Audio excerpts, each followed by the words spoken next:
हमले के बाद सीएम रेखा गुप्ता का बयान भी सामने आया है। उन्होंने कहा कि मेरे ऊपर हमला कायराना प्रयास है। सेवा के संकल्प पर हमले की कोशिश की गई। हमले के बाद मैं सदमे में थी, यह मुख्यमंत्री ने कहा है। और साथ में उन्होंने यह भी कहा है कि इस हमले से हौसला नहीं टूटेगा, बहुत जल्द दोबारा काम करती दिखूंगी। यह मुख्यमंत्री का यह बयान इस हमले के बाद आया।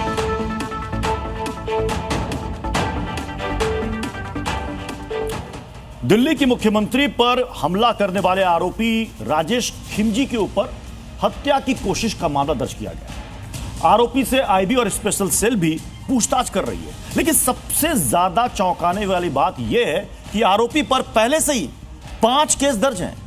ऐसे में सवाल उठता है कि क्या आरोपी ने सोच समझकर हमला किया? तो वहीं आरोपी की मां दिल्ली की सीएम से मांग कर रही है कि उसके बेटे को वो माफ कर दें।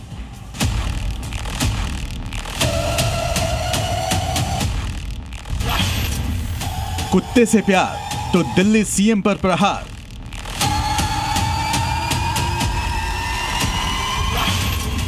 जन सुनवाई बहाना, घर में घुसकर बनाया निशाना।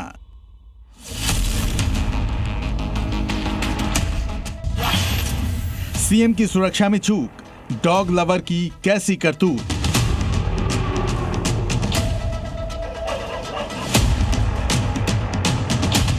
दिल्ली में किसी मुख्यमंत्री पर हमले का यह पहला मामला तो नहीं था, लेकिन इस बार हमलावर ने जिस अंदाज में इस हैरत अंगेज वारदात को अंजाम दिया, उससे हर कोई सन्न है। ऐसा इसलिए है क्योंकि ठिकाना था दिल्ली की सीएम रेखा गुप्ता का आवास। यहाँ पर चारों तरफ सुरक्षा का हाई सिक्योरिटी जोन 24/7 तैनात रहता है।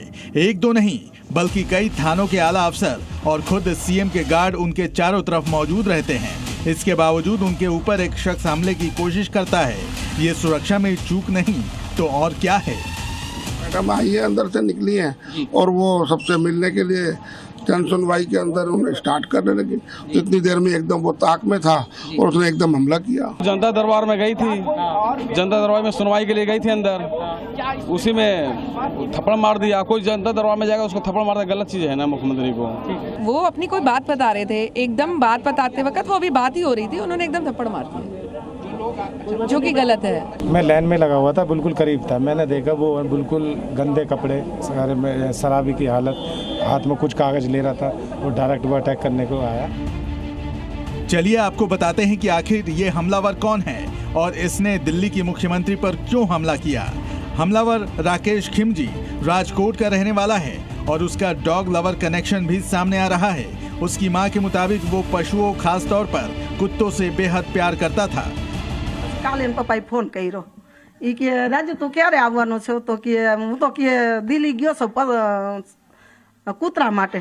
દિલ્હીનો વિડિયો એને મોબાઈલમાં જોયો, કોને મોકલ્યો મને નથી ખબર, પણ ઈ પાછ સેટીમાં ઢીકા મારવા માંડ્યો. ઈ કે કૂતરા હારું થઈને આવું કરે કે એને ખવડાવે, દૂધ પવાય, આગ પવાય, એમાં એને ન ખાતું બપોરે, જઈમો જ નહીં પોતે। हालांकि आरोपी राजेश खिमजी की मां दिल्ली की सीएम से अपने बेटे को माफ करने की बात कह रही हैं। બેન હું રેખાબેન ને વિનંતી કરું છું કે મારો છોકરો જે કર્યું પશુ માટે કર્યું છે, હવે તમને વિનંતી કરું છું કે મારા દીકરાને છોડી દેજો, માફ કરો। आरोपी राकेश के पड़ोसी भी इस बात से इनकार कर रहे हैं कि वो ऐसा कुछ कर सकता है। पड़ोसियों की माने तो वो बेहद शांत स्वभाव का है।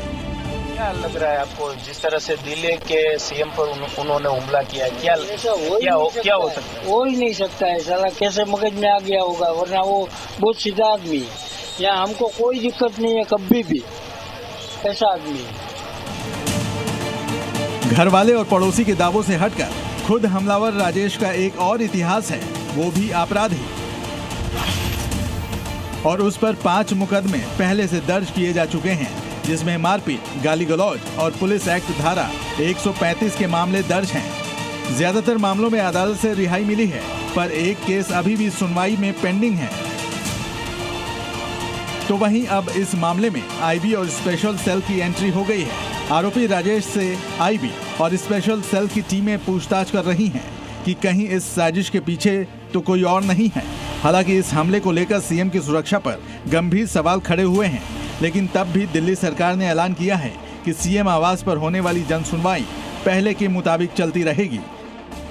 राजकोट से गौरव दबे के साथ ब्यूरो रिपोर्ट, जी मीडिया। Zee News.